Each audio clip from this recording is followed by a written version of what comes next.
सुरासुर मनुष्य दंड बंदिदम घोई घाई कम मलम पड़मामि बद्धमाणम तिथम धम्मस्य कृत्तारम। प्रवचन सार परमागम का ज्ञान तत्व प्रज्ञापन पर चर्चा हुई। अब ज्ञेय तत्व प्रज्ञापन की चर्चा चलती है, जिसे आचार्य जयसेन ने सम्यक ज्ञान अधिकार, सम्यक दर्शन अधिकार नाम भी दिया है, जिसे अमृतचंद्र ज्ञेय तत्व प्रज्ञापन कहते हैं। माने इस जगत में जो जानने लायक पदार्थ हैं, उस सभी पदार्थों का वर्णन दो प्रकार से इस ज्ञेय तत्व प्रज्ञापन में करेंगे, एक सामान्य से और एक विशेष से।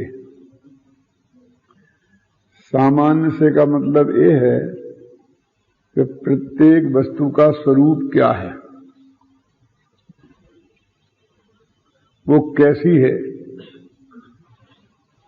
जो बातें सभी द्रव्यों में एक समान हैं,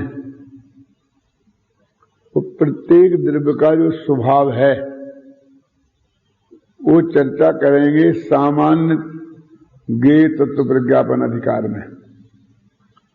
और जो प्रत्येक द्रव्य में अलग अलग हैं, जैसे जीव का चेतन लक्षण है, धर्म द्रव्य का गति हेतुत्व है, पुद्गल का मूर्तिकपना है, उसका वर्णन करेंगे ज्ञेय तत्व के विशेष अधिकार में। ये जो सामान्य ज्ञेय अधिकार है, ये प्रवचन सार का सर्वाधिक महत्वपूर्ण अंश है, क्योंकि ये स्वरूप जब तक हमारे ख्याल में नहीं आएगा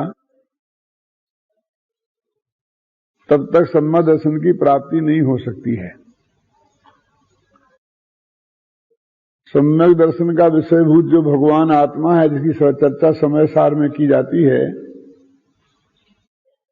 वो भगवान आत्मा भी इस प्रवचन सार के ज्ञेय तत्व प्रज्ञापन की पृष्ठभूमि पर ही समझा जा सकता है।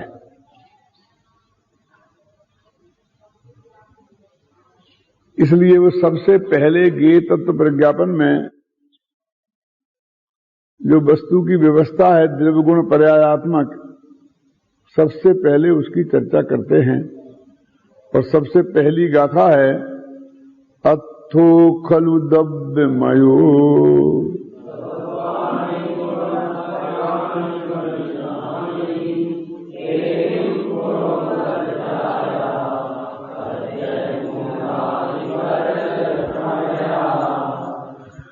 अथो खलु द्रव्यमयो। जितने भी पदार्थ हैं वो सब द्रव्यमय हैं।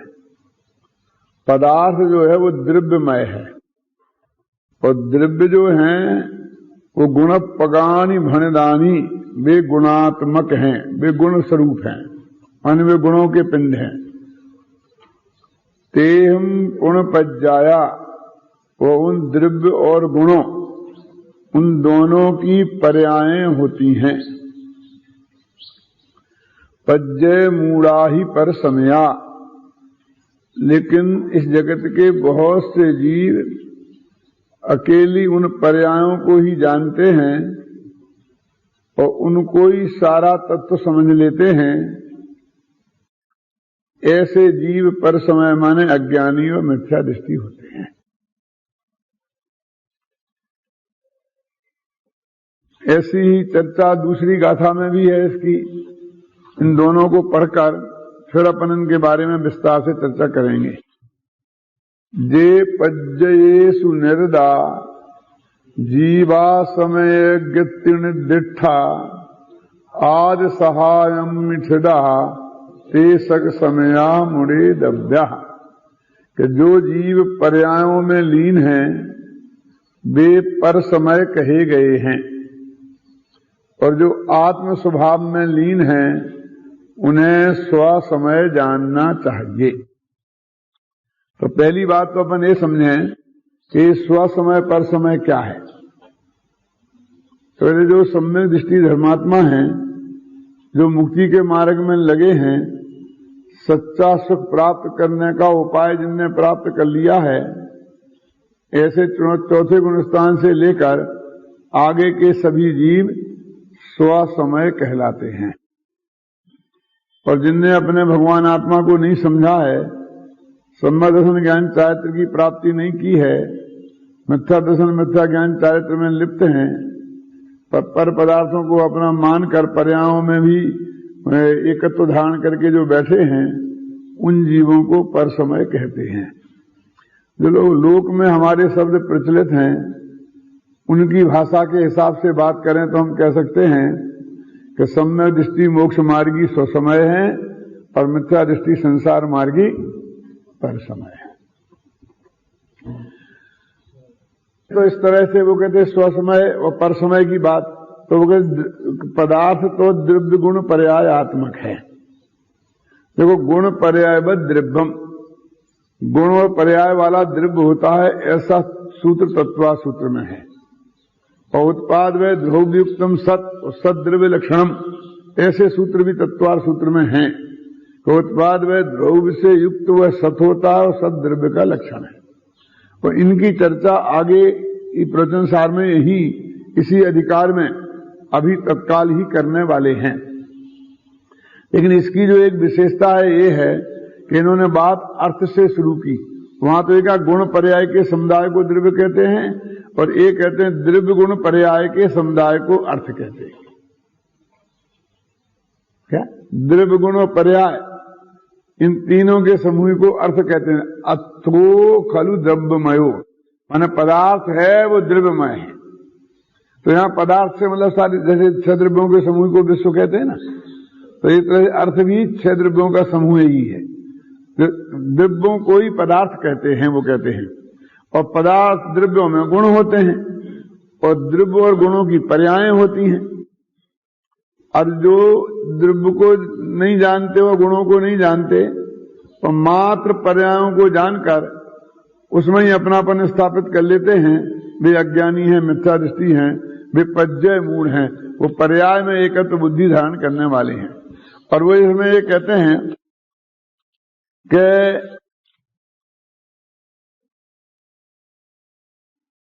कि पर्याय गुण क्या है और पर्याय क्या है। तो वो कहते हैं कि द्रव्यों में अनादि काल से अनंत काल तक और सर्वांग प्रदेशों में रहने वाले हैं, उनको गुण कहते हैं। माने काल की भी जिनकी वो मर्यादा नहीं है और क्षेत्र की भी मर्यादा नहीं है। जो वो वस्तु द्रव्य है, उसके संपूर्ण भागों में और संपूर्ण अवस्थाओं में जो विद्यमान होता है, उसे गुण कहते हैं। ख्याल में है ना, भागों का मतलब प्रदेशों में जो वस्तु है ना, वो द्रव्य गुण पर्याय में जो है। और साथ में इसमें 4 बातें और हैं, द्रव्य, क्षेत्र, काल और भाग। तो द्रव्य तो वस्तु है और क्षेत्र बोलते हैं उसके प्रदेश को, एरिया को, और काल बोलते हैं उसकी अनादि अनंतता को, पर्यायों को, और भाव बोलते हैं गुणों को। तो कहते हैं क्षेत्र, जो सभी क्षेत्र में माने पूरे प्रदेशों में और सभी पर्यायों में माने अनादि काल से अनंत काल तक सब अवस्थाओं में जो एक से विद्यमान रहते हैं, उनका नाम गुण है। अब कहते हैं द्रव्यों की भी पर्यायें होती हैं और गुणों की भी पर्यायें होती हैं। द्रव्य पर्याय क्या है और गुण पर्याय क्या है? तो हम तो वैसे तो ऐसा कह सकते हैं सीधा सच्चा कि जैसे ज्ञान गुण है, जानना उसकी पर्याय है, दर्शन गुण है, देखना उसकी पर्याय है, श्रद्धा गुण है, विश्वास करना, श्रद्धान करना उसकी पर्याय है। लेकिन यहां पर एक कह रहे हैं कि वो गुणों की पर्याय होती है ना, तो अनंत गुण है आत्मा में। और जब गुणों का समुदाय द्रव्य है, तो उन सब गुणों की पर्यायों को मिला दो तो वो द्रव्य की पर्याय हो जाएगी।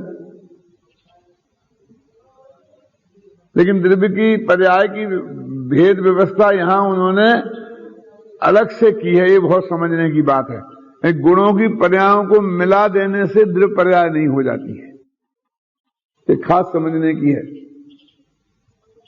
जब गुणों का समुदाय द्रव्य है तो गुणों की पर्यायों का समुदाय द्रव्य पर्याय होगी, ऐसा नहीं है। बल्कि उन्होंने तो ऐसा लिखा है कि दो द्रव्यों की मिली हुई पर्याय, उसको उन्होंने द्रव्य पर्याय कहा है। जैसे मनुष्य देव नारकी, तो जीव और पुद्गल की मिली हुई पर्याय है, तो उसको उन्होंने कहा ये विभाव व्यंजन पर्याय है अथवा विभाव द्रव्य पर्याय है। और उसके जब दो भेद किए स्वभाव द्रव्य पर्याय, तो अगर दो पुद्गलों की मिलकर बनती ना स्कंद, तो वो भी अनेक द्रव्यों, तो अनेक द्रव्यों की जो मिली हुई पर्याय है उसका नाम द्रव्य पर्याय है। सब गुणों की मिली हुई पर्याय का नाम द्रव्य पर्याय नहीं है। बहुत बारीकी से पढ़ना है तो इसमें पढ़ना, और ये बात आपको ख्याल में आएगी। ये बात मैं आपको इसलिए बता रहा हूं कि आपके ख्याल में नहीं आती है। तो अगर अनेक द्रव्यों की मिली हुई जो अवस्था है उसका नाम द्रव्य पर्याय है, और वो दो प्रकार की है, स्वभाव द्रव्य पर्याय, विभाव द्रव्य पर्याय। तो कहते दो जैसे आपने असमान जाति द्रव्य पर्याय और समान जाति द्रव्य पर्याय, ऐसे नाम दिए इस लोचनसार में। तो जो असमान जाति द्रव्य पर्याय है, माने दो द्रव्य ऐसे हों जो एक सी जाति के नहीं हों। जीव है चेतन जाति का और पुद्गल है जड़ जाति का, और उन दोनों की मिली हुई पर्याय का नाम हम मनुष्य पर्याय, देव पर्याय कहते हैं ना। तो इसको बोलते हैं असमान जातीय द्रव्य पर्याय। और पुद्गल दो पुद्गल एक ही जाति के हैं, और दो पुद्गलों की मिलकर के जो पर्याय बनी तो वो भी द्रव्य पर्याय कहते हैं। उसे बोलते हैं समान जातीय द्रव्य पर्याय। द्रव्य पर्याय के ऐसे भेद के। और गुण पर्याय, जैसे आत्मा में जो गुण है ना, ज्ञान दर्शन चारित्र, इनको बोलते हैं स्वभाव पर्याय, विभाव पर्याय। तो जैसा गुण है, गुण का स्वभाव है, उसी रूप में उसका विकास होना। जैसे आत्मा का स्वभाव सर्वज्ञत्व है, केवल ज्ञान है, मतलब पूर्ण जानना है। कोई पदार्थ ऐसा नहीं हो कि जो उसे पूर्ण रूप से वो नहीं जाने, इसलिए केवल ज्ञान उसकी स्वभाव पर्याय है। और मति ज्ञान वो विभाव पर्याय है। मति ज्ञान विभाव पर्याय क्यों है? क्यों आत्मा का स्वभाव अकेले कुछ को जानना हो, कुछ को जानना नहीं हो। सबको जानना है और वो सबको नहीं जानता है, इसलिए वो विभाव पर्याय है।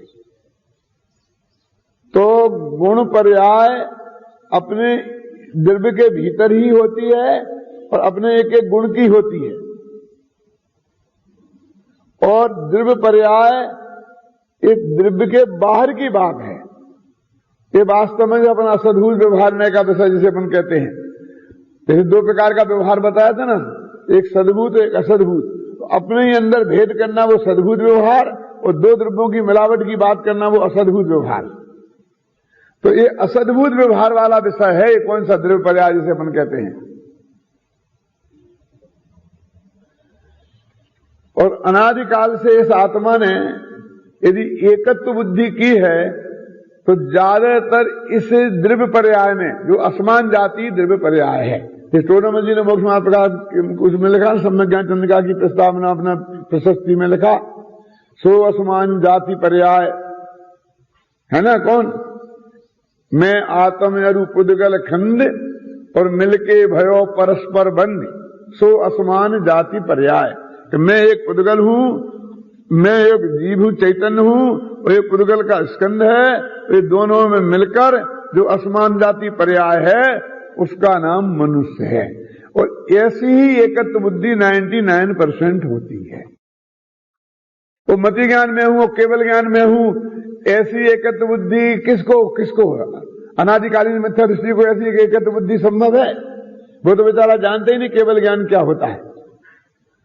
और केवल ज्ञान का स्वरूप तो बड़े बड़े पंडित भी नहीं जानते हैं। उसका जब तक वास्तविक स्वरूप नहीं जाना तो उसमें एकत्व बुद्धि का अर्थ क्या? ऐसा कह देने कि मैं केवल ज्ञानी हूं, इसका नाम थोड़ी एकत्व बुद्धि है। वो केवल ज्ञान को तो जानते ही नहीं ना।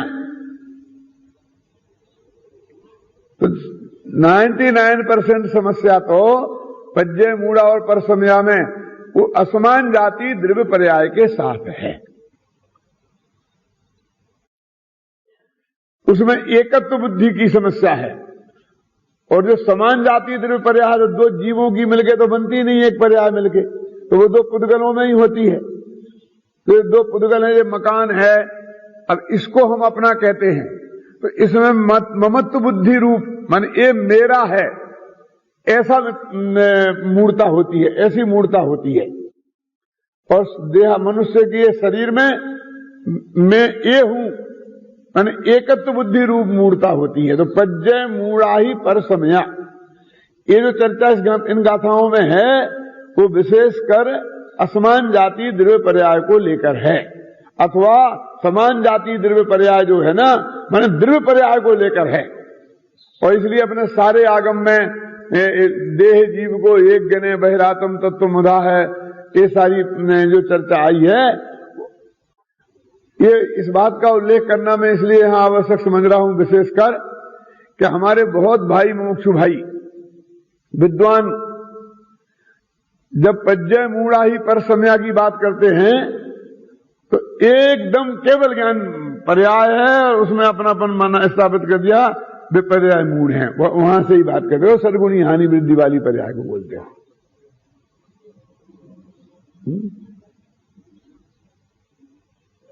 वहां शुरू कर दें, किसी अपेक्षा उसमें भी हम घटित कर सकते हैं, लेकिन मुख्य रूप से वो बात नहीं है। मुख्य रूप से मैं मनुष्य हूं, मैं त्रिंश हूं, मैं देव हूं, मैं नारकी हूं, ये जो अपने संजोगों में प्राप्त जो अवस्था है और इसमें जैसी एकत्व बुद्धि है, आचार्य उसके लिए यहां पज्जय मूढ़ा ही पर समया कह रहे हैं। आगे गाथाएं आएंगी और जिन गाथाओं में बहुत स्पष्ट शब्दों में लिखा है उत्पाद व ध्रुवयुक्तम सत सद्रव्य लक्षणम, तो सारी जो पर्याय यहां तक कि राग रूप पर्याय को भी आत्मा में शामिल करके बात की है।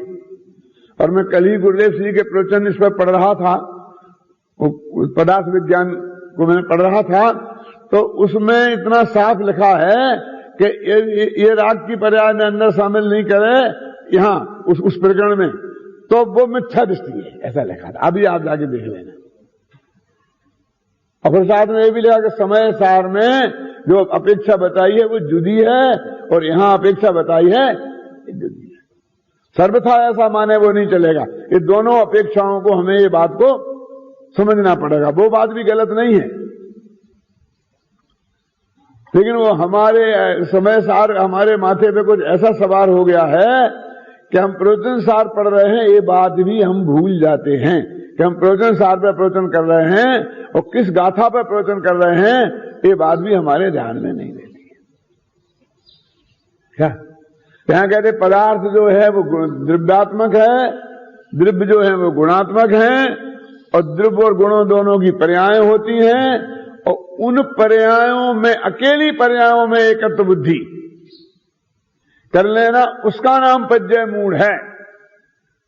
जो द्रव्य को जाने साथ में और साथ में पर्याय को भी जाने और उनकी भिन्नता को भी जाने, तो उसका नाम पर्याय मूढ़ नहीं है। ख्याल में ना? तो इस तरह से इनमें दोनों में ही पर्यायों का स्वरूप बताया हुआ है। अब अपने 95वीं गाथा पर जाते हैं, जहां पर कहते हैं कि द्रव्य का वास्तविक स्वरूप क्या है, क्योंकि उन्होंने कहा ना कि द्रव्य गुण और पर्याय बाला ही वास्तव में अर्थ माने पदार्थ है। तो अब इसमें द्रव्य का स्वरूप बताया है, अपरिचत सहावे लुपाद वेधुबत्त संबत्तम,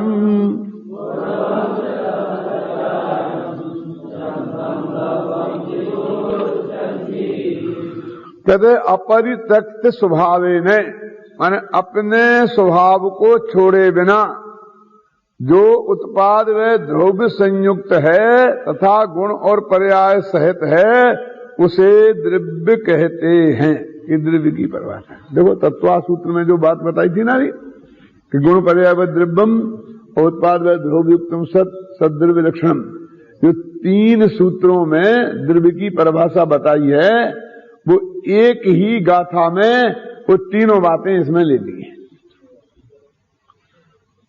और एक बात और कह दी, अपने स्वभाव को छोड़े बिना।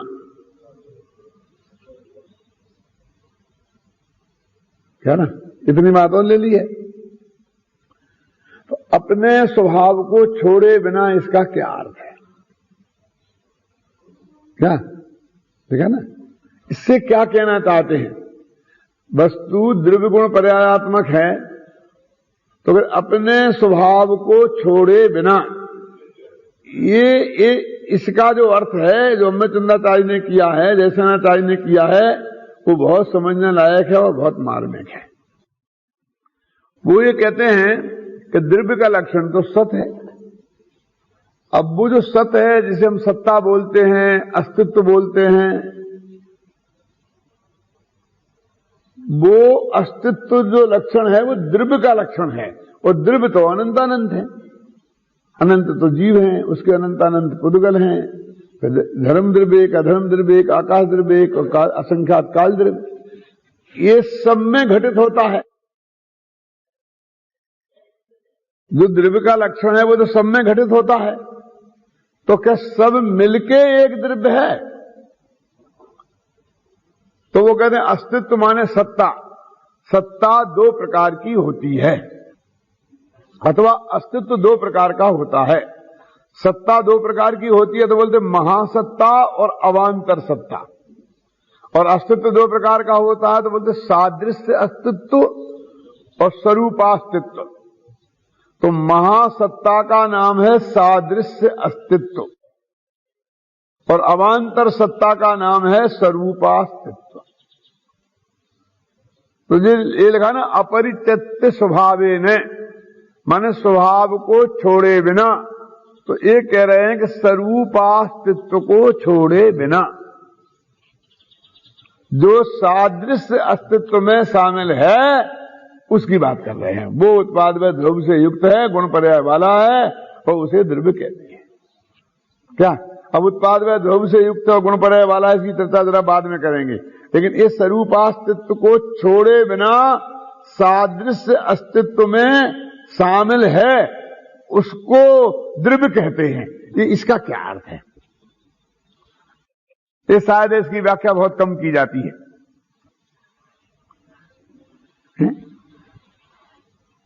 जैसे मैं आपसे पूछता हूं कि आप जैनी हैं, आप दिगंबर हैं, दिगंबर जैन है ना, तो आप दिगंबर हैं कि जैन हैं? बोलो बोलो। आपको एक जैन समाज का संगठन बनाया, तो उस संगठन का सदस्य आपको बनना है। और एक दिगंबर जैन समाज का संगठन बनाया, एक श्वेतांबर जैन समाज का संगठन बनाया, तो हमने दिगंबर जैन समाज के संगठन में हम शामिल हो गए, है ना।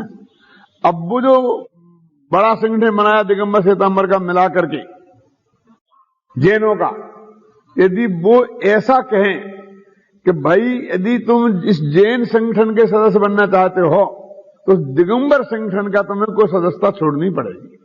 ये 2 बातें नहीं चलेंगी कि तुम दिगंबर जैन भी रहो, जैन भी रहो। क्यों? जैन सोशल ग्रुप में शामिल होना है तो दिगंबर जैन सोशल ग्रुप के सदस्य नहीं रह सकते हो। यदि ऐसा अनिवार्य कोई लगाए तो मैं पूछता हूं कि आप किसमें शामिल होंगे? 2 में से दिगंबर जैन में होंगे ना। क्या हमको ऐसा जैन नहीं बनना है कि जिसमें हमारे दिगंबरत्व की पहचान समाप्त होती हो। क्यों? कि आपको महासत्ता में शामिल होना है, सादृश्य अस्तित्व में शामिल होना है, तो तुमको ये स्वरूपास्तित्व ये छोड़ना पड़ेगा। क्यों? तो कहते हैं कि नहीं भाई साहब, हमें ऐसा शामिल नहीं होना। तो ये कहते हैं कि स्वरूप को के अस्तित्व को छोड़े बिना और हम महासत्ता में शामिल हैं, ऐसा सादृश्य अस्तित्व जैन धर्म को स्वीकार है। क्या मन्ना जी, है ना? माल है? क्या? अपरित्यक्त स्वभावे ने, अपने स्वभाव को छोड़े बिना माने आत्मा का ज्ञान स्वभाव, पुद्गल का मूर्तिक बना स्वभाव है। तो ये कहते एक छोड़े बिना, और हम में उत्पाद व ध्रुव भी है और हम गुण पर्याय वाले भी हैं, इसलिए हम चेतन होकर के भी द्रव्य हैं। इसको बोलते हैं वो महासत्ता वाली बात है ना, अपरित्यक्त स्वभावे ने, कि जिसने अपने स्वरूप अस्तित्व को छोड़ा नहीं है और जो महा अस्तित्व में शामिल हो गया है। ये बहुत बड़ी समस्या है, क्योंकि अब हम तो जगत में एक परमात्मा है और हम सब उसके अंश हैं, है ना, हम तो सारे इस सृष्टि के एक अंश हैं। तो ऐसे हम किसी महासत्ता के अंश हैं, ये बात सही है क्या? महासत्ता के हम अंश हैं, लेकिन अपने स्वरूप अस्तित्व को छोड़े बिना। मैं अपने स्वरूप अस्तित्व में शामिल हूं और सादृश अस्तित्व में भी शामिल हूं। माने उत्पाद व द्रव्य नामक गुण भी हम में हैं और गुण पर्याय वाले भी हम हैं। ऐसा स्वरूप में सादृश अस्तित्व, माने गुण पर्याय वाले तुम भी और हम भी हैं, दोनों का अस्तित्व समान है। आप भी अनंत गुण वाले हो और मैं भी अनंत गुण वाला हूं, पुद्गल भी अनंत गुण वाला है, और आप में भी पर्याय होते हैं, गुणों की पर्याय है, द्रव्य की पर्याय है, और हम में भी गुणों द्रव्य पर्याय हैं। एक गुण पर्याय व द्रव्यम, और आप में भी उत्पाद व ध्रुव है और हम में भी उत्पाद व ध्रुव है। ये उत्पाद व ध्रुव की विशेष चर्चा थोड़ी आगे करेंगे, अभी तो इतनी बात है। तो हम इस मामले में समान हैं क्या? कि हम भी गुण पर्याय वाले हैं और तुम भी गुण पर्याय वाले हो, और हम भी उत्पाद व ध्रुव वाले हैं और तुम भी उत्पाद व ध्रुव वाले हो। इन बातों में हम और तुम एक से हैं, और एक से हैं, इसलिए इस अस्तित्व का नाम क्या है? सादृश्य अस्तित्व। सादृश्य माने एक से होना। अब ये सादृश्य अस्तित्व को, एक से होने को भी दुनिया में एक हैं ऐसा व्यवहार किया जाता है। हम सब जैन एक हैं, कहना तो है एक से हैं, हम में भी जैनत्व की श्रद्धा है, तुम में भी जैनत्व की श्रद्धा है। कहना तो चाहते हम ऐसा है कि एक से है तो वो सादृश्य अस्तित्व, लेकिन लोक में एक हैं ऐसी भाषा कही जाती है, क्योंकि हमें एक से में थोड़ी फूट सी नजर आती है, और एक कहने में एकदम मजबूती से एकता नजर आती है। तो ये एकता के लोभी लोग क्यों हैं? वो एक से को भी एक कहते हैं। लेकिन हमें अपने ज्ञान में समझ लेना चाहिए कि जो एक, हम सब जैन एक हैं, हम भारतीय एक हैं, ये सब सादृश्य अस्तित्व की अपेक्षा से बात कही जा रही है। अब कोई कहेगा जी तुम एक ही हो ना, तो हम में शामिल हो जाओ ना, फिर काहे को अलग अलग ये झंडा लिए फिरते हो? क्यों? हम सब भारतीय एक है ना, तो तुम जैनी क्यों हो? जैन मंदिर अलग क्यों? कहने साहब नहीं चलेगा। यदि सब जैन एक हैं तो दिगंबर फिगंबर का चक्कर क्यों लगा रखा है? सब दिगंबर एक हैं तो मुमुक्षु का चक्कर क्यों लगा रखा है? क्यों? ये हम सब एक ही हैं, तो फिर ये क्यों कि साहब हम बिल्कुल सादृश्य अस्तित्व की अपेक्षा से एक हैं, और स्वरूपास्तित्व की अपेक्षा से तो हमारे द्रव्य गुण पर्याय के बाहर हम किसी से भी एक नहीं हैं। उस सादृश्य अस्तित्व का जो कथन जिनगांगम में किया गया है, वो स्वरूपास्तित्व का को छोड़े बिना है, और हमने उसे छोड़कर उसके साथ में एकत्व स्थापित कर लिया है। इसी का नाम मिथ्या दर्शन है, उसका नाम है पज्जय मूढ़ाही पर समय। वास्तव में पर्याय कहते हैं ना उसे, वो पर के साथ एकत्व है, वो वास्तव में पर्याय की मुख्यता नहीं है उसमें देवेंद्र बाबू। क्यों? असमान जाति पर्याय की बात है वहां तो मनुष्य में जब बात कहता हूं तो अकेले जीव ही द्रव्य गुण पर्याय थोड़ी है वहां तो पुद्गल भी है ना, और उसके द्रव्य गुण पर्याय भी शामिल हैं। तो ये पर से एकत्व वाला चक्कर है, अकेली अपनी पर्याय से एकत्व वाला चक्कर नहीं है कि जिससे हमारा संबंध असद्भूत है, वास्तव में है ही नहीं। तो पर्याय की एकत्व बुद्धि ये है, इसमें तो कथनचित है, क्योंकि अभी आगे सिद्ध करेंगे कि द्रव्य गुण और पर्याय के प्रदेश भेद नहीं है। ये सिद्ध किया इसमें प्रत्यंसार में।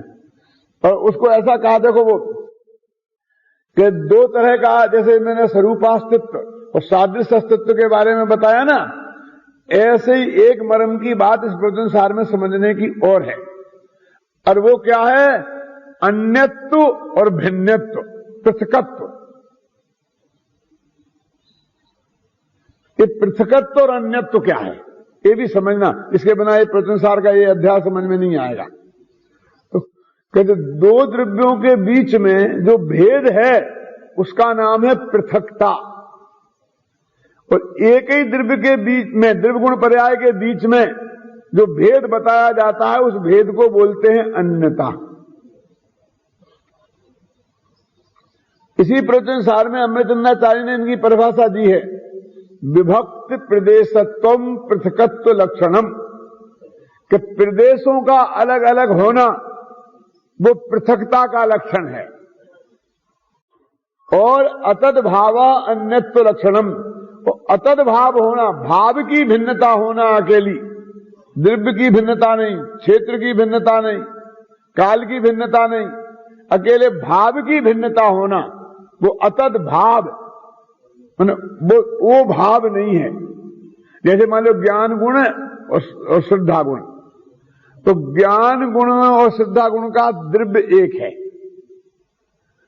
अब ये असंख्यात प्रदेश में दोनों हैं तो क्षेत्र एक है, और प्रति समय दोनों हैं इसलिए काल एक है, लेकिन भाव भिन्न है। माने एक का काम जानना है और एक का काम देखना है। इसको बोलते हैं अतद भाव, कि तीन चीजें हैं इकट्ठी,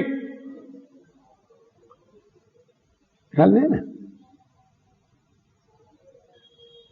जैसे अपन ये कहते हैं ना कि ये हमारे पड़ोसी है, तो एक कहने का भाई है, हम भाई भाई, मुंह बोला भाई है, भाई बोलते हैं इसे ना, मतलब इसके माँ बाप और हमारे माँ बाप एक हैं, ना बाल बच्चे एक हैं, ना मामा मामी एक हैं, और ये मेरा सगा भाई है। ये सगा भाई और भाई में क्या फर्क हुआ कि जिनके माँ बाप एक हों, भाई बहन एक हों, मामा मामी एक हों, भूआ फूफा एक हों, क्यों, यहां तक कि घर एक हो तो उसे बोलते हम सगा भाई। और इनमें से सब जुदे जुदे हैं तो वो कहेंगे कहने का भाई, मैं असली भाई है ही नहीं। वो कहने की बहन और ये सगी बहन, वो कहने की बहन से कल हमारी शादी हो जाएगी तो पत्नी हो जाएगी, लेकिन सगी बहन से हम कल्पना भी नहीं कर सकते हैं इस बात की। तो परद्रव्य के साथ जो संबंध है वो तो कहने का है, क्योंकि वो स्वरूपास्तित्व तो हमारा अलग है। देखो द्रव्य गुण पर्याय में जिनमें अतद भाव होता है उनका स्वरूपास्तित्व एक होता है, अलग अलग नहीं होता है। बड़े ज्यादा ध्यान से सुनना, क्या खबरा जी, स्वरूपास्तित्व जिनका एक होता है, अलग अलग नहीं होता है, उनमें होता है अतद भाव। और जिनका स्वरूपास्तित्व अलग अलग होता है और सादृश्य अस्तित्व एक होता है, उसे क्या बोलते हैं? पृथकत्व। ये जो भिन्न जो शब्द है ये हम दोनों के लिए उपयोग कर लेते हैं। काय के लिए? द्विगुण पर्याय में जो भेद है उसको भी भिन्नता कह देते हैं, और जो दो द्रव्यों के बीच में भेद है उसे भी भिन्नता कह देते हैं। लेकिन अंतर है, आत्मा और राग अन्य अन्य हैं, आत्मा और ज्ञान अन्य अन्य हैं, और आत्मा और देह पृथक पृथक है। और हम भिन्न शब्द का प्रयोग दोनों के लिए कर लेते हैं कि आत्मा और राग भिन्न भिन्न है और आत्मा और देह भिन्न भिन्न है। लेकिन ये भिन्न भिन्न में दो अलग अलग अर्थ हैं, एक पृथकता के अर्थ में और एक अपृथकता के अर्थ में। तो कहते हैं अतद भाव के अर्थ में। तो स्वरूपास्तित्व जिनका एक है उनमें होता है अतद भाव, और जिनका स्वरूपास्तित्व अलग अलग है उनमें होता है पृथकता। तो यहां पर मुख्य रूप से उन पर्यायों की बात है कि जिनका स्वरूप अस्तित्व भी अपने से अलग है। तो मनुष्य पर्याय जैसे वो मिक्सचर है ना, परद्रव्य की बात है ना, यानी इसलिए वो कोरा कहने का व्यवहार है। वो तो मिट्टी के घड़े को घी के घड़े कहने जैसी बात है। अब मैं कह रहा हूं मिट्टी के घड़ा घी का घड़ा, मिट्टी के घड़े में तो कम से कम घी रखा जाता है और मिट्टी के घड़े के परमाणु परमाणु में भी वो प्रवेश कर जाता है। दुनिया में व्यवहार तो ऐसा होता है कि वो उसका होगा ही नहीं, घी नाम की कोई चीड़ ही नहीं हो। ऐसा है कोई व्यवहार? होता ऐसा कोई उदाहरण है?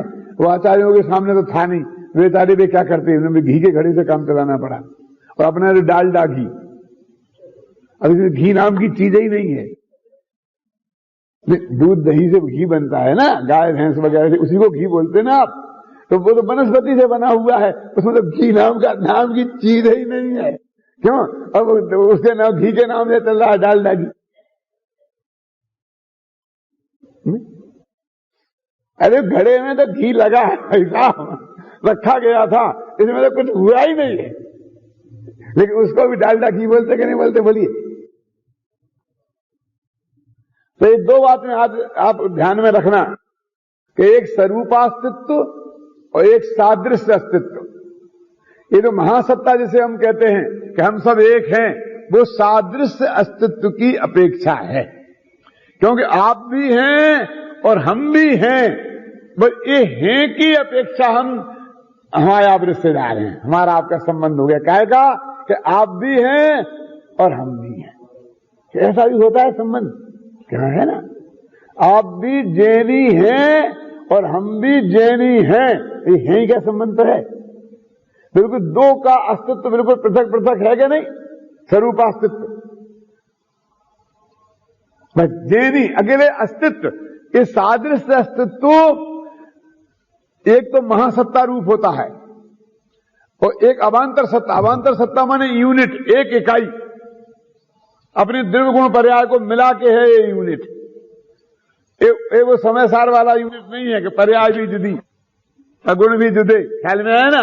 गुण भेद भी जुदा। ये द्रव्य गुण पर्याय की मिलाकर जो एक इकाई है, उसका नाम क्या है? स्वरूपास्तित्व। और इसके अलावा जितने द्रव्य हैं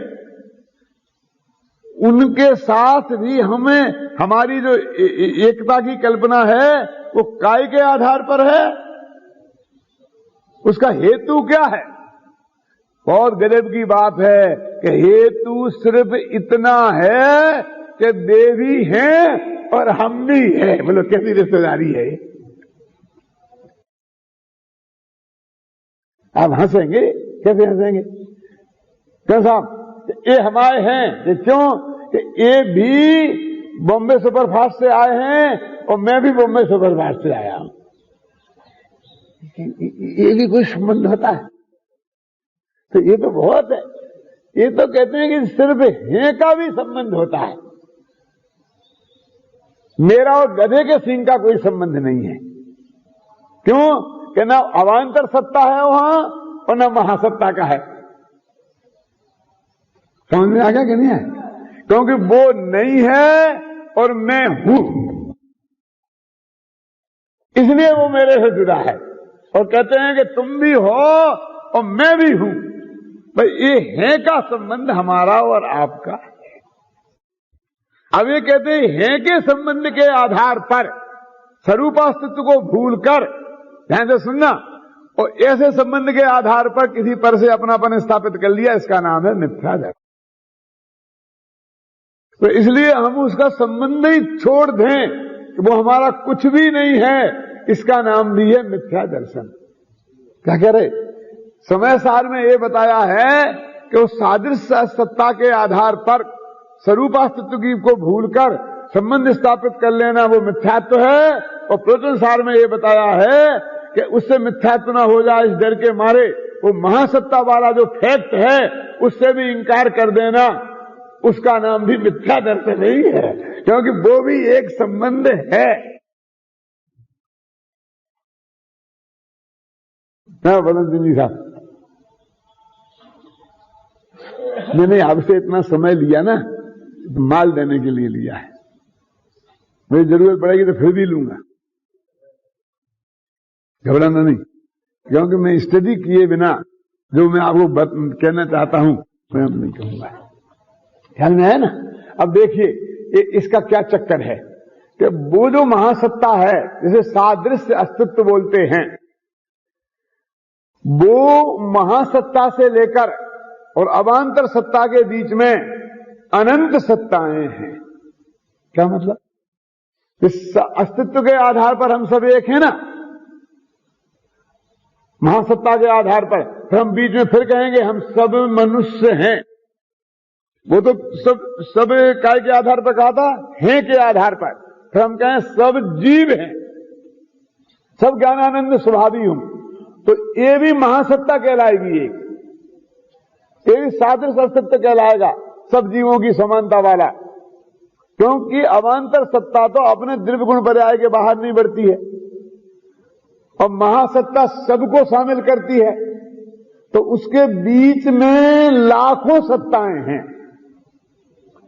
जो संग्रह नय और व्यवहार नय से की बात है, संग्रह नय है ना, वो तो महासत्ता को पकड़ता है, शुद्ध संग्रह नय। क्या शुद्ध संग्रह नय महासत्ता को पकड़ता है, और समझ लो सूत्र में अकेली सत्ता को पकड़ता है, और बीच में व्यवहार में संग्रह व्यवहार आता ना, नहीं कम संग्रह व्यवहार, वो व्यवहार महासत्ता से अवांतर सत्ता तक लाता है और अवांतर सत्ता से महासत्ता तक ले जाता है। क्या मतलब? फिर उसमें अवांतर महासत्ता में भेद कर देता है, तो उसे अशुद्ध महासत्ता बोलते हैं। कैसे अशुद्ध महासत्ता? जैसे अपने कहा हम सब हैं के आधार पर तो शुद्ध महासत्ता होगी, ये सब एक हो गए सन्मात्र। अब फिर कहते चेतन, तो ये चेतनता भी महासत्ता का भेद है, क्यों अवांतर सत्ता नहीं है, क्योंकि चेतनता सब जीवों में है, और जबकि दो जीवों में सत्ता अलग अलग है, मेरी चेतनता अलग है, तुम्हारी चेतनता अलग है, तो अवांतर सत्ता तक तो आए नहीं हम। तो ये जीवत्व की पहचान हुई, वो द्रव्यत्व की पहचान हुई, ये जीवत्व की पहचान हुई, ये मेरी पहचान नहीं है, जीवत्व मेरी पहचान नहीं है। क्या समझ में आया? ये तो अनंत जीवों को लपेटती है। आपके ख्याल में आ गई ना? तो फिर जीव से लेकर मनुष्य पे आए, तो इन्हें देवों को नारकियों को तो अलग किया, लेकिन मनुष्य भी तो 29 अंक प्रमाण है, इतनों को लपेट लिया, इसलिए शुद्ध नहीं है, ये अशुद्ध महासत्ता है, अवांतर सत्ता तो है ही नहीं। तो जब आते आते हम अपने द्रव्यगुण पर्याय तक आ जाएं, जिसे कि गुरुदेव श्री प्रमाण का द्रव्य कहते थे, क्या? तो भाषा आगम की नहीं है, वो कंफ्यूज करती है। क्यों? कि प्रमाण का द्रव्य तो सारा जगत प्रमेय है। अब समझे कि पर द्रव्य के प्रमाण का विषय नहीं है। केवल ज्ञान प्रमाण है क्या नहीं? सम्यक ज्ञानम प्रमाणम, केवल ज्ञान प्रमाण है क्या नहीं? अब केवल ज्ञान ने जो लोकालोक को जाना वो प्रमाण है क्या अप्रमाण? तो प्रमाण के विषय में क्या लोकालोक नहीं है? क्या वो अप्रमाण है सारा ज्ञान?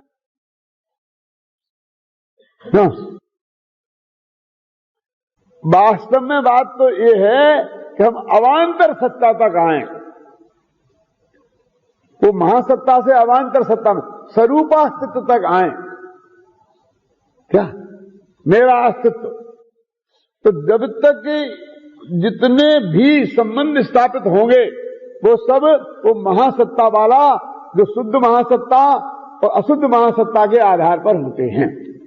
उसका हेतु ये है, अब शुद्ध अशुद्ध महासत्ता नहीं है, कोई सर्वथा ऐसा माने तो मिथ्या दृष्टि है कि नहीं? प्रथम साल में लिखा वो भी मिथ्या दृष्टि है, क्योंकि उसने हमारे यहाँ महासत्ता की सत्ता को स्वीकार नहीं किया, और इसने उसके आधार पर स्वरूपास्तित्व का उल्लंघन कर देवे और अपना स्वरूप से भी उसके अस्तित्व मान ले तो भी मिथ्या दृष्टि है। समय सार में स्वरूपास्तित्व के बाहर गया और मिथ्या दृष्टि गया, माने ज्ञान तो जाएगा ही। वो कहता है कि स्वरूपास्तित्व के बाहर किसी को भी, कोई भी हमारा नहीं, वो तो सब असद्भुत है। और इसके अंदर जो आया द्रव्यगुण पर्याय के भीतर, तो फिर वो जो भेद करता है कि इसमें भी जिनके आश्रय से विकल्प की उत्पत्ति हो वो पर, और जिनके आश्रय से निर्विकल्प की उत्पत्ति हो वो स्वा।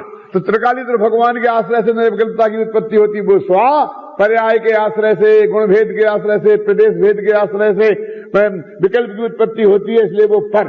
प्रदेश नहीं, प्रदेश भेद। गुण नहीं, गुण भेद। गुण को, प्रदेशों को अभेद रूप से लें तो वो विकल्प की उत्पत्ति नहीं होती है, तो वस्तु में शामिल है। ऐसी गुणों की अखंडता, प्रदेशों की अखंडता और पर्यायों की शब्द बोलने जब आपको घबराहट होगी तो काल की अखंडता क्या काल, द्रव्य, क्षेत्र, काल, भाव, इनकी अखंडता वो दृष्टि का विषय है, और उसमें अपनापन, उसका नाम सम्मादर्शन है। इस समय सारकी से तो स्वरूप अस्तित्व में से निर्विकल्प स्वरूप का अस्तित्व निकालना। लेकिन ये उससे बड़ा मिथ्यात्व है। कौन सा? उस स्वरूपास्तित्व में पर का अंश भी शामिल कर लेना जो मिथ्यात्व है ना, और ऐसे ही जो हमारा पर के साथ में महासत्ता का संदर्भ है, उस संदर्भ से इंकार कर देना, उससे बड़ा मिथ्यात्व है। किस अर्थ में? कि ये मिथ्यात्व छूटे बिना वो तब तक लालिमा निकालना संभव नहीं है। क्यों जी? एक दफे लालिमा नहीं निकलेगी और पेट में चली जाएगी तो इतना नुकसान करने वाली नहीं है, जितनी खोपड़ी पेट में चली गई तो दांत टूट जाएंगे, पेट खराब हो जाएगा। ख्याल में आएगा नहीं आएगा? तो दो बातें हो गई। कौन सा? कि एक महासत्ता और एक अवान्तर सत्ता, और एक दूसरी बात ये हो गई कि वो जो क्या बोला था, वो अन्यत्व और भिन्नत्व, पृथकत्व, समझे ना? तो कहते हैं कि ये दो द्रव्यों के बीच में पृथकता है, ये स्वरूपास्तित्व की उपेक्षा है।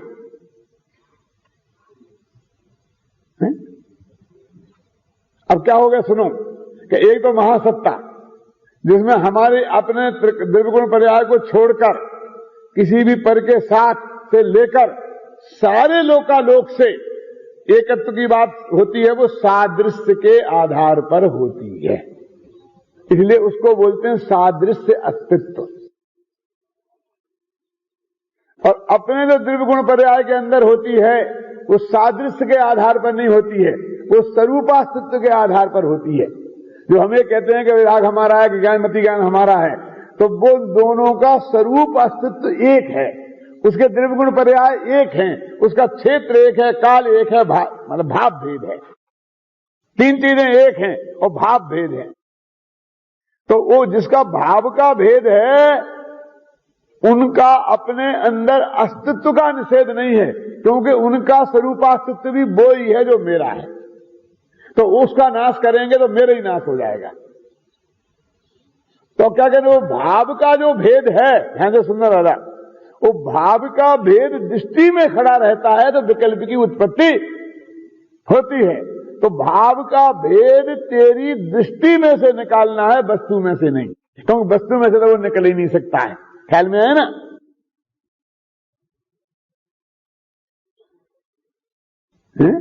ये पर से जो है एक तो तोड़ना ही है, बिल्कुल वस्तु में से ही निकालना है। वस्तु में है ही नहीं, निकालना क्या है ऐसा जानना है। अब वो वस्तु में से निकलनी है इतना समझना है, लेकिन वो विकल्प खड़ा की उत्पत्ति होती है।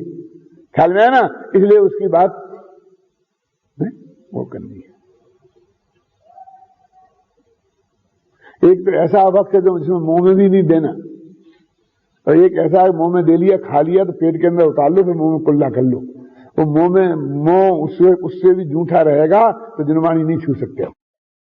ये अभक्त तो पेट में जाएगा तो जिनवाणी नहीं छू सकते हो, लेकिन एक पदार्थ पेट में रहेगा तो जिनवाणी छू सकते हो, लेकिन वो मुंह में नहीं देना चाहिए। समझ में आया कि नहीं आया? दोनों का उदाहरण ख्याल में आई कि नहीं बात? मुंह में तो सवा वक्त है जिनवाणी पढ़ने के लिए। अठपहरा घी का हलवा बना हुआ मुंह में रखा हो, जिनवाणी पढ़ो, ये नहीं चलेगा। मंदिर में आओ, ये नहीं चलेगा कि वो तो भक्ष है, जो पेट में रखे वो चलेगा। लेकिन ये मांस मुद्रा ये तो पेट में भी होगा तो तू मंदिर में आने के काबिल नहीं है, तू निर्वाणी सुनने के काबिल नहीं है। कर भी लेगा तो उसका लाभ तेरे को प्राप्त होगा। ऐसा फर्क है दोनों का, रूपास्तित्व, सादृश्यस्तित्व और अतद्भाव और क्या पृथकता, इन दोनों में फर्क है। तो यहां जो पज्जे मूड़ा की बात है वो हम अकेले उन्हीं में बस केवल ज्ञान, राग से भी नहीं। अपने बहुत स्पष्ट शब्दों में लिखा है कि वरुणादि अनुरागादि ते निज भाव को न्यारा किया, और ये कहां लिखा है? मुनि धर्म के वर्णन में, और उसके बाद में सीधा मोक्ष में पहुंचा दिया उनने। उन्हें जरूरत नहीं पड़ी, केवल ज्ञान से भिन्न तो बता ही नहीं और मोक्ष में कहीं चला जाएगा। देखा कि नहीं लिखा? क्या देखा कि नहीं? वरुणादि अनुरागादि ते निज भाव को न्यारा किया। इधर हिंदी के पंडित की बात है। वर्णाद्यावा राग मोहादयोवा सर्वे भावा भिन्न एवास्य पुंसा, के वर्णादि और रागादि इस सभी भाव एस पुंसा, इस भगवान आत्मा से भिन्न एव, भिन्न ही है। कितना स्पष्ट शब्दों में लिखा है। अब धारा को देखो, 1,00,000 जगह ये निकलेगा पर एक आध जगह वो बात भी निकलेगी। वो भी है ना जिनवाणी में, मना कौन करता है? क्योंकि उनके लक्ष्य के भेद से लक्ष्य आत्मा ज्ञान की उत्पत्ति नहीं होती, इसलिए वो भी बात है। लेकिन तुमने वो एक ही एक हो गई है तो ये दूसरी गायब ही हो गई है, ये कोई जैसे बातें ही नहीं रही है। अरे सीधा देह से भेद विज्ञान हो गए सीधा, और आत्मा में केवल ज्ञान हो जाता है। विकल्प में राग से भेद विज्ञान भी नहीं आया तो चले, क्या करे? हुआ ना शिवभूति मुनि को। क्या उदाहरण है आपके सामने? तुस मास भिन्नम, कि तुस भिन्न है और मास भिन्न है, देह भिन्न है और आत्मा भिन्न है। एक ख्याल आया और रुपये के अंदर गया। और क्यों इसे बुद्ध राग से भिन्न की क्यों बात नहीं आई? कि उससे एकत्व का विकल्प ही नहीं था। उसे केवल ज्ञान से एकत्व का विकल्प ही नहीं था। ये ज्यादा धूल तो तुम्हें साफ करने पड़ रही है क्योंकि तुमने अपने माथे पर धूल उड़ा उड़ा के पोती है। क्यों? होली निकल गई और मेरे को तो अपने चेहरे पर साबुन लगाने की जरूरत ही नहीं पड़ी। मैं तो कभी कभी साल भर तक भी साबुन नहीं लगाता हूं, जरूरत ही नहीं पड़ती है। क्यों? कि होली खेली ही नहीं। क्यों? एक काला मुंह किया ही नहीं, ये लाल मुंह किया ही नहीं, लंगूर बने ही नहीं, न काले मुंह के न लाल मुंह के।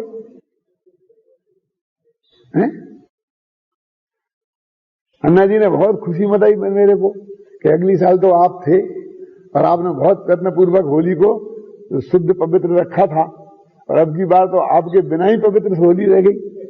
किसी के मन में विकल्प भी नहीं है, विद्यार्थियों के मन में भी विकल्प नहीं आया कि कोई गंदी मंदी होली वोली खेला खेली करें कोई। क्यों?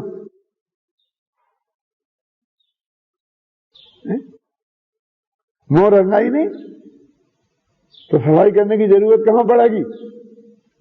ऐसे तुष्मासम घोषणतम वाले में कोई ज्यादा गड़बड़ चाहिए ही नहीं थी। देह से भिन्न भगवान आत्मा में केवल ज्ञान हो गया।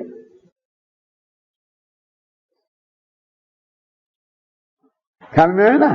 तो इसलिए कहते हैं कि इस प्रश्नसार की देखो मरम की बात है क्या ना, नया वस्तु के उत्पाद व द्रव्य से युक्त वस्तु है, गुण पर्याय वाली वस्तु है, ये बात सत्य है। लेकिन अपने स्वरूप के अस्तित्व को छोड़े बिना, और जो भी गुण पर्याय वाले हैं वे हमारे भाई क्या है?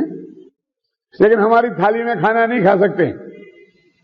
क्यों? हिंदू मुसलमान हमारे सब भाई। क्यों? हरिजन भी हमारे भाई, क्योंकि वे भी भारतीय हैं और हम भी भारतीय हैं। तो खाओ एक साथ खाना। एक खाना तो हम अपने भाई के साथ भी नहीं खाते हैं। ये तो उनके सामने है कि तुम्हारे भाई हैं तो खाना खाओ। हम तो एक थाली में खाना खाते ही नहीं। ये मारवाड़ का रिवाज है कि भाई भाई हो एक थाली में खाना नहीं खाना तो कोई झगड़ा होगा। हमारे यहां तो बिल्कुल नहीं है, कोई किसी थाली में एक साथ बैठते ही नहीं, सवाल ही नहीं। कई जगह तो पति पत्नी, तो गुजरात के लोग देख लेकर मैं तो देखा, हमारे यहां तो पति पत्नी एक थाली में बैठे खाए, हम कोई कल्पना भी नहीं आई, कल्पना में भी नहीं खाया होगा। वैसा खाना तो क्या, ये तो हमारे बाप दादों की हम तक की बात कह रहे हैं, आगे का मुझे पता नहीं है क्या होगा, लेकिन वस्तु की स्थिति ऐसी है। भाई भाई का तो सादृश्य अस्तित्व के हिसाब से है, तो स्वरूपास्तित्व को छोड़े बिना स्वरूपास्तित्व की मर्यादा पक्की कायम रखकर, समझे ना, ये मेरी पत्नी है, दुनिया कोई भी पुरुष इसको उंगली का ऐसा छुए बिना अपनी बहन बनाए, मां बनाए, भाई बहन भाभी कहे, जो कुछ कहना है कहे, सब स्वीकार है, समझे ना, दादी कहे, मामी कहे, जो कुछ कहना है कहे, लेकिन एक बात याद रखना, उंगली लगाई तो उंगली तोड़ दी जाएगी।